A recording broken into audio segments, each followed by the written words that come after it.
Les épines, spirituellement parlant, ça fait mal, mais ça te pousse à t'agenouiller devant Dieu.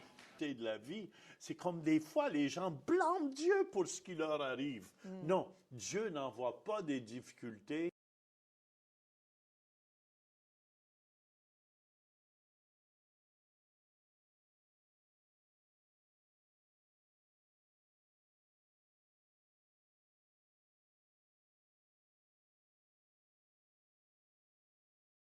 Bienvenue aujourd'hui à l'émission Réveil. Je suis avec mon épouse Louise. Bonjour.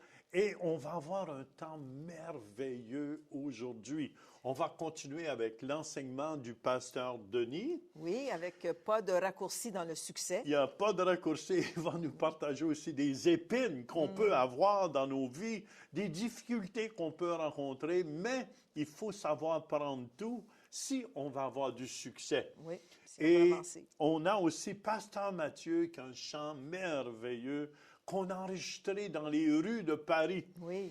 Et le titre, c'est « Je m'abandonne ». Et aussi, on a un témoignage, Louise. Oui, le témoignage de Magali, justement, qui avait de l'infection, qui faisait de l'infection dans les yeux depuis plusieurs mois. Et le médecin lui avait donné de la cortisone, puis elle a fait longtemps, la cortisone, puis elle s'est dit non, c'est fini. Elle a retiré cette cortisone de son régime journalier pour remplacer avec la parole de Dieu. On va vraiment entendre ce que le Seigneur a fait à travers ça. Amen. Et avant de prier aujourd'hui pour vous à la maison, si vous voulez, ensemble, on va écouter Pasteur Denis au Centre Réveil. Tournez avec moi dans 2 Corinthiens, chapitre 12.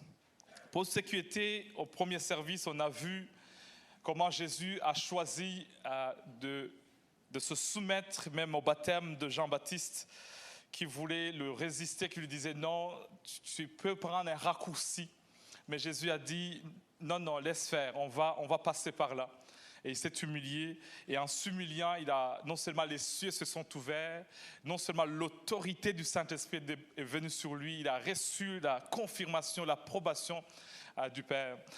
Et dans ce service, dans les 25 prochaines minutes, on va parler sur la vie de Paul. Un chapitre qui est très important dans 2 Corinthiens, chapitre 12.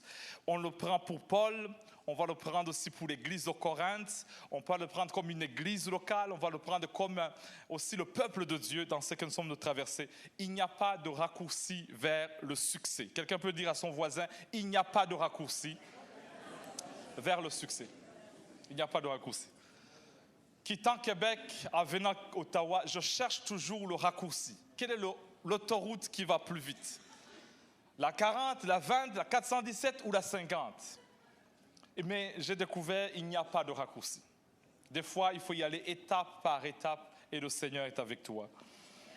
2 Corinthiens chapitre 12, verset 1er. Ah, c'est Paul qui parle. Il dit, moi, Paul, il faut se glorifier. Si ce n'est pas bon, j'en viendrai néanmoins à des visions, à des révélations du Seigneur. Je connais un homme en Christ qui fut, il y a 14 ans, ravi jusqu'au 3e ciel. Si ce fut dans son corps, je ne sais. Si ce fut hors de son corps, je ne sais. Dieu le sait. Et je sais que cet homme, si ce fut dans son corps ou sans son corps, je ne sais, Dieu le sait, fut enlevé dans le paradis et qu'il entendit des paroles ineffables qui n'est pas permis à un homme d'exprimer.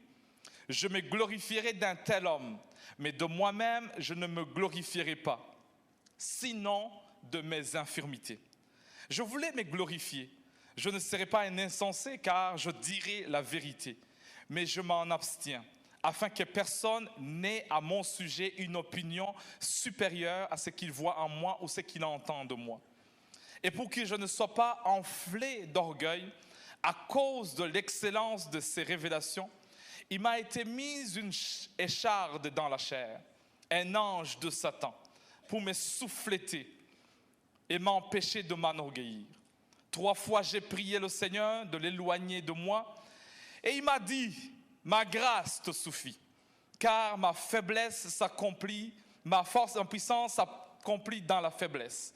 Je me glorifierai donc bien plus volontiers de mes faiblesses, afin que la puissance de Christ repose sur moi. Verset 10. C'est pourquoi je me plais dans les faiblesses, dans les outrages, dans les calamités, dans les persécutions, dans les détresses pour Christ. Car quand je suis faible, c'est alors que je suis fort. Amen.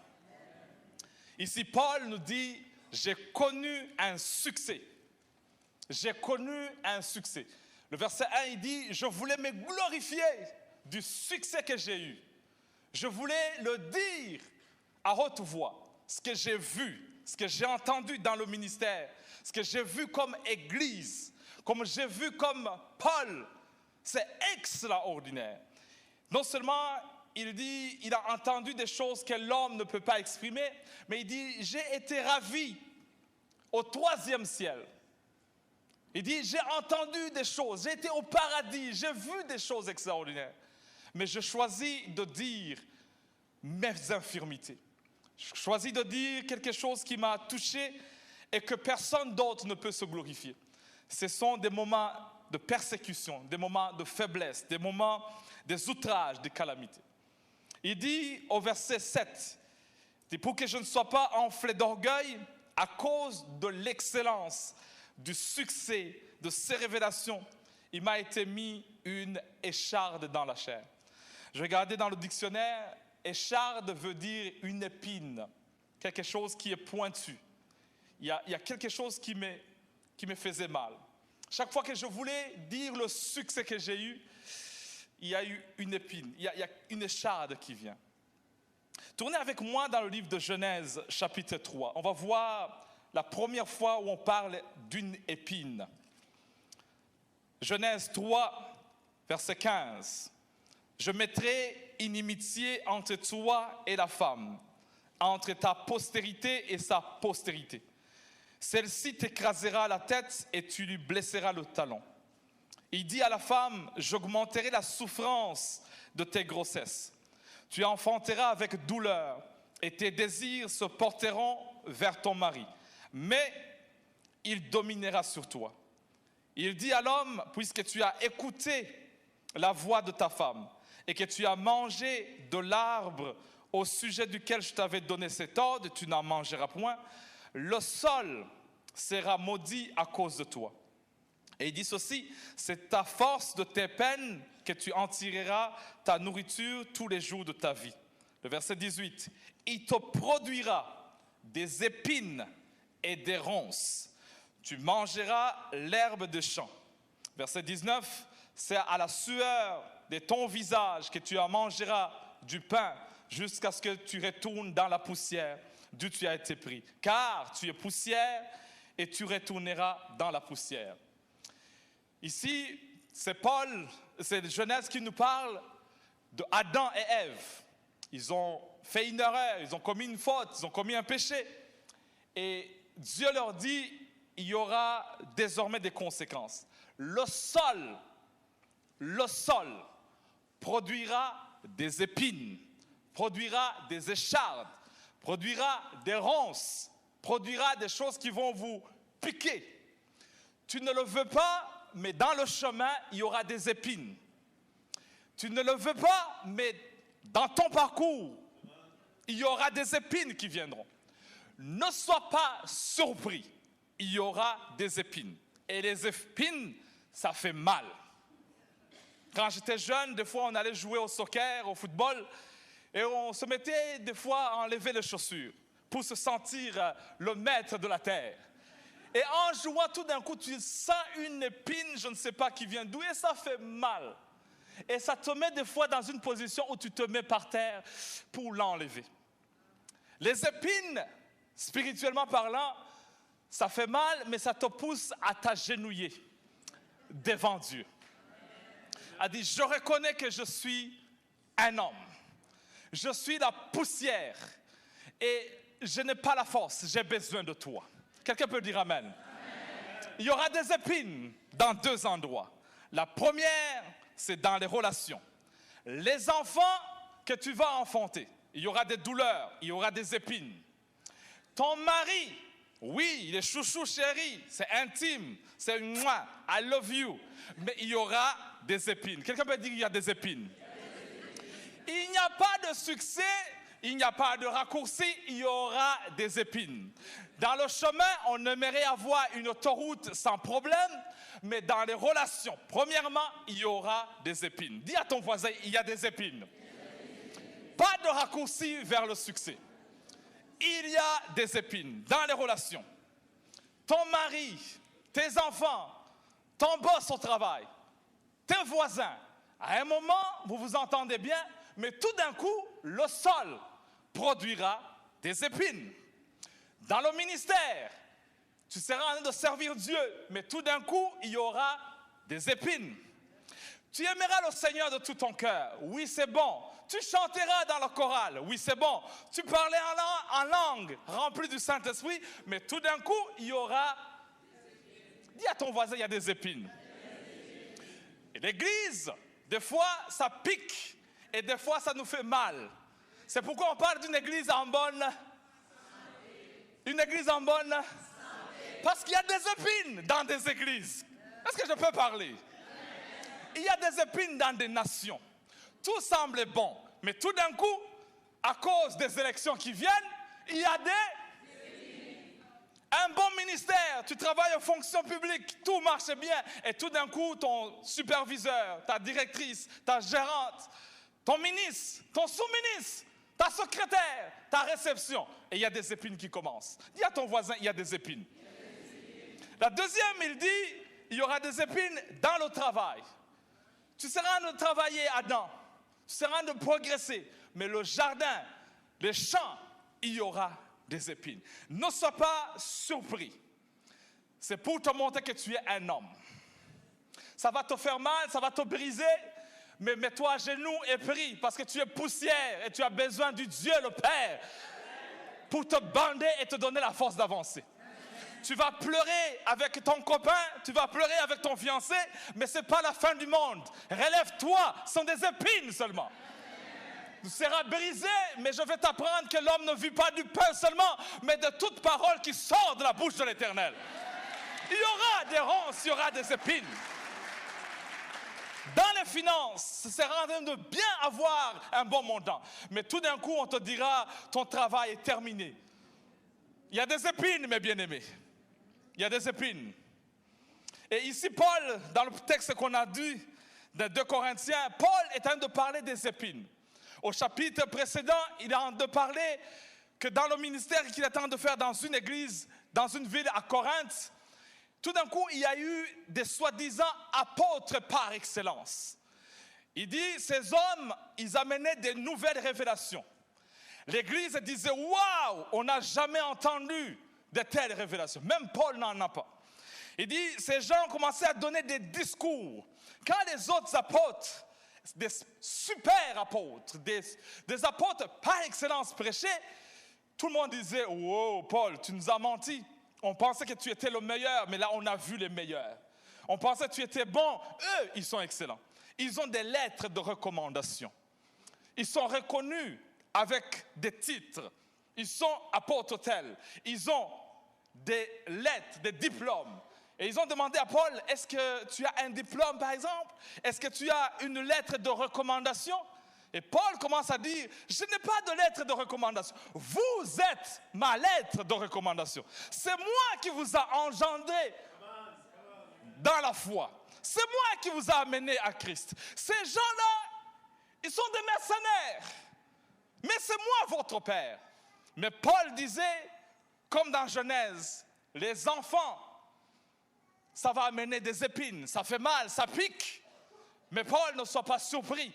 Parce que ce sont des épines qui doivent venir. Et Paul essaye de se justifier. Au chapitre 11, il passe un temps en disant, parce qu'on l'a accusé qu'il est timide. On l'a accusé qu'il a peur de voir les gens face à face. Qu'il se met à écrire seulement des lettres, qu'il ne vient jamais. On dit qu'il n'est pas un bon orateur. Il n'a pas de bons discours. Paul va dire, oui, je n'ai pas de discours, oui, je ne connais pas beaucoup, mais en moi, il y a une force, une puissance de la manifestation qui fait des miracles.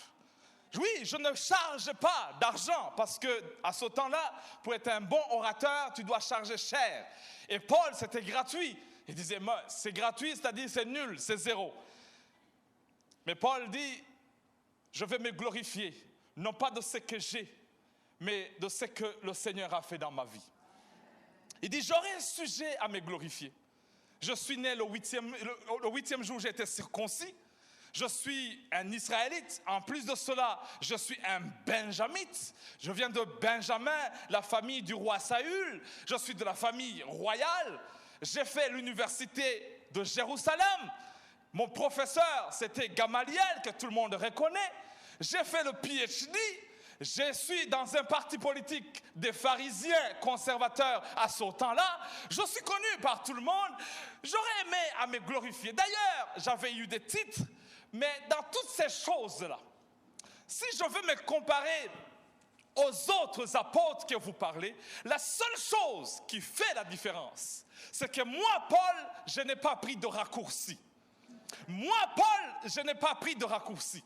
J'ai connu la calamité, j'ai connu les problèmes, j'ai connu des épines dans mon ministère. Mais ces autres-là, ils n'ont pas connu des épines. On peut prendre des raccourcis, on peut prendre des chemins faciles, mais des fois, il faut des épines qui viennent forger nos caractères. Je parle à quelqu'un ce matin, je ne sais pas qui a envie de se sentir mal. Ta démarche a changé. Tu es au Canada, mais tu boites. Tu prends l'autobus 95 pour venir ici, mais tu boites.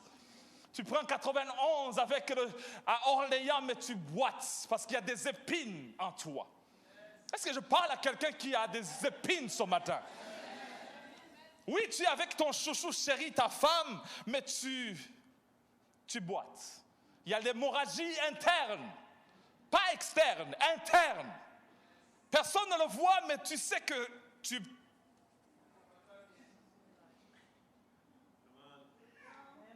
On parle en bonne santé, église, mais il y a des hémorragies internes. Financièrement, il y a l'hémorragie. Émotionnellement, il y a l'hémorragie. Tu boites. Tu viens à l'église à 11h, mais 11h15, parce que tu boites. Tu es à la radio, tu écoutes et tu sais que tu perds du sang. Tu sais que ta vie perd le sang. En bonne santé, c'est ça que Dieu t'appelle à faire. Merci, Pasteur Denis. Oui, c'est excellent. C'est excellent. Puis on voit qu'à travers les épines, à travers les temps difficiles, ça forme nos caractères. Puis souvent, on a besoin d'être formé, puis c'est de la façon que le Seigneur le fait souvent dans nos vies. Oui, oui. Et faites-vous-en part si vous avez des difficultés, des épines aussi dans votre vie. Ça nous aide des fois à grandir. Si vous le prenez du bon côté, Oui. Amen, c'est important de prendre la vie du bon côté. Oui.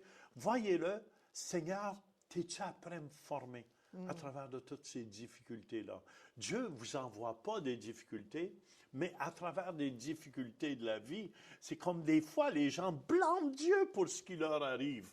Non, Dieu n'envoie pas des difficultés, mais à travers des difficultés, il nous trouve le moyen d'en sortir. Oui, puis ça nous fait aussi avoir un témoignage.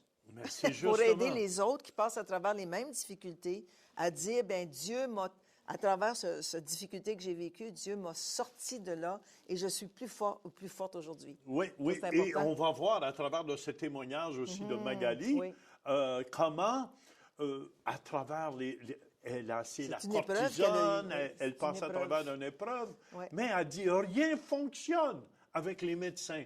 Fait qu'elle s'est retournée vers le médecin Jésus et Jésus l'a guéri au complet. On écoute ensemble et on vous revient pour prier pour vous. Il y a à peu près 7 mois de ça, j'ai eu une conjonctivite dans les yeux. Et puis, je suis allée chez le médecin. Je vais faire ça vraiment court. Je suis allée chez le médecin, il m'a donné des cortisones. Donc, tout le monde sait, dans le monde de la médecine, les cortisones, c'est vraiment pas quelque chose qu'on peut prendre à long terme. Donc, il m'avait dit quelques journées. On a eu des résultats, ça s'est bien passé, mais peut-être 1 semaine, 2 semaines après, c'est revenu. Puis depuis le mois d'août jusqu'à peu près maintenant, là, vraiment, c'était un combat. Donc, c'était cortisone.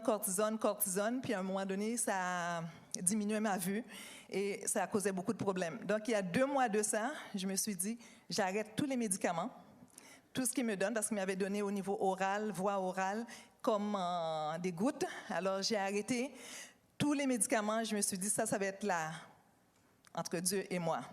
Donc, en fin de compte, j'ai pris le God Medicine. Je ne sais pas si vous connaissez Charles Capps avec le God Medicine.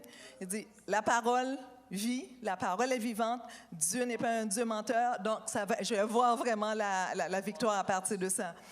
Donc, effectivement, c'était chaque jour, je prenais la parole, je l'ai confessée au travail, mes heures de lunch, à la maison, et puis Vanessa était au courant, quelques personnes ici étaient au courant, mais graduellement, j'ai eu la victoire. Et ça, c'est vraiment, je donne toute la gloire à Dieu. C'est sûr qu'il y a eu aussi des gens qui m'ont dit, bon, au niveau de l'alimentation, des choses qu'il fallait changer, dont j'ai fait, mais toute la gloire, je reviens à Dieu. Parce que vraiment, là, c'est strictement, même quand j'ai été voir le médecin, il m'a dit, Magali, qu'est-ce que tu as fait? Alors, je lui ai dit, c'est sûr que j'ai plus pris les médicaments. Là, il a ouvert les grands yeux. Alors là, il m'a dit, qu'est-ce que tu as fait? J'ai dit, j'ai pris la parole. Bon, c'est un médecin, vous savez quelle était sa réaction. Mais en même temps, il m'a dit, tu n'as rien, tu n'as plus d'inflammation dans les yeux, tes yeux fonctionnent bien. Donc, et là, je crois pour le 20-16 de Pasteur Matt. C'est ça que je confesse maintenant. Donc, gloire à Dieu pour ça. Merci. Oh, la puissance de la parole de Dieu. De la déclarer à tous les jours, de la lire, de l'étudier et surtout de la déclarer quand on a un besoin, comme Magali avait un besoin. Dieu appelle les choses qui ne sont point comme si elles étaient, Louise. Oui, alors il faut toujours déclarer ce qu'on veut voir arriver dans nos vies. Amen. Et si vous voulez, on va prier pour vous à la maison. Oui. Commencez à remercier Dieu pour votre guérison. Vous ne la voyez pas encore, mais commencez à remercier Dieu pour votre guérison. Placez votre main là où vous avez mal. Amen, amen, amen. Et on va commander à ce mal de partir. Je vais demander à mon épouse Louise de prier pour vous. Alors, au nom de Jésus, on arrache tout mal du corps des gens qui nous écoutent ce matin et on te demande, Seigneur, de les guérir totalement et complètement, de la tête aux pieds. On demande que ce mal disparaisse maintenant de leur corps et on déclare la guérison au nom de Jésus. Amen, amen, amen. Écoutez-moi à la maison, faites ce que vous ne pouviez faire si vous ne pouviez pas bouger vos jambes. Bougez vos jambes au nom de Jésus. Faites un pas de foi et vous allez voir. Et Louis, c'est tellement important. Et laissez-nous savoir aussi qu'est-ce que Dieu fait dans votre vie. Oui. On entend plein de témoignages comme celui de Magali. Et aussi, on a Pasteur Mathieu qui a fait un chant. Oui. Et je vous encourage à l'écouter. On a filmé cela dans les rues à Paris. Et le titre de ce chant, je l'aime tellement, ce chant.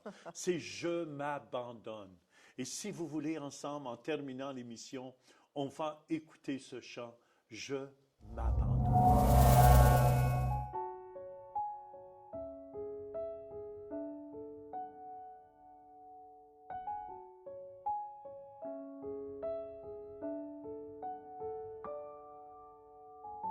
Je m'appartiens plus, je t'ai donné ma vie, non ma volonté, mais que la tienne soit faite sur la terre comme dans les cieux.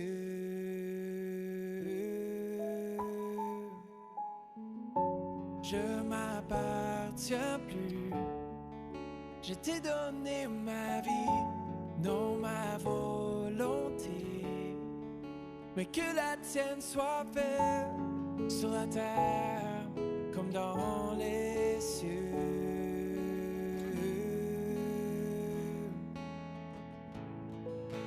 Oui, je m'abandonne, vers toi je me tourne, montre-moi la voie.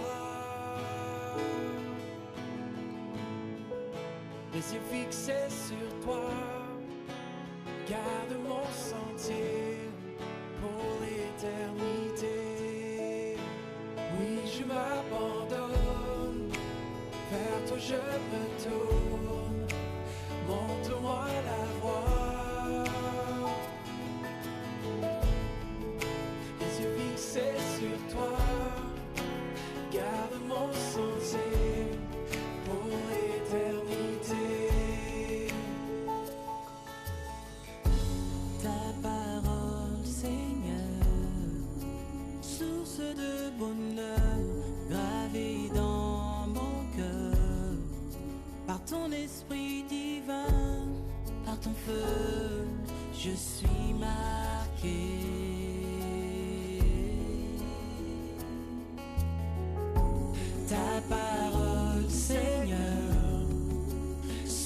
de bonheur gravée dans mon cœur. Par ton esprit divin, par ton feu, je suis marqué.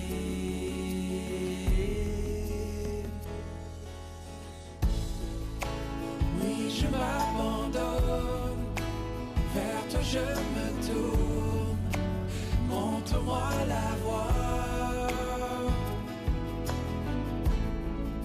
Les yeux fixés sur toi, garde mon sentier pour l'éternité. Oui, je m'abandonne, vers toi je me tourne, montre-moi la voie.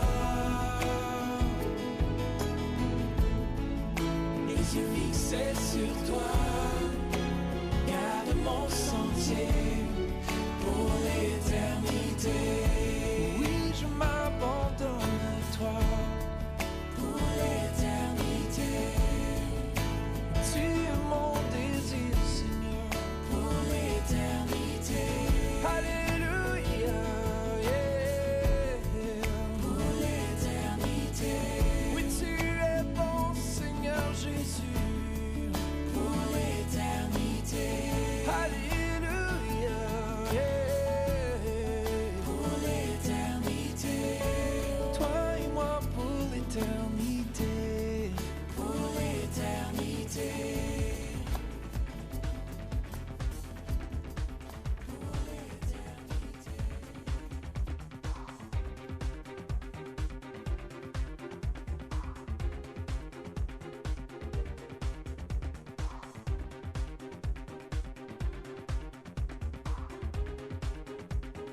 Cette émission a été présentée par le Centre de Veille International. Dimanche 11h à Ottawa, 1080 rue Saint-Pierre, à Québec, Saint-Jean-Saint-Pierre et à Béthanie, à Saint-Jean. Venez expérimenter une dimanche contemporaine suivi d'un message dynamique, parole de Dieu. Nous prions pour les malades à la fin de chaque rencontre. Vous pouvez devenir partenaire de l'émission de veille en faisant un don mensuel au banc de la Ressource à l'Alliance Stéphane dans le billet de notre site web ou en nous faisant parvenir un chèque par la poste. Pour plus de renseignements,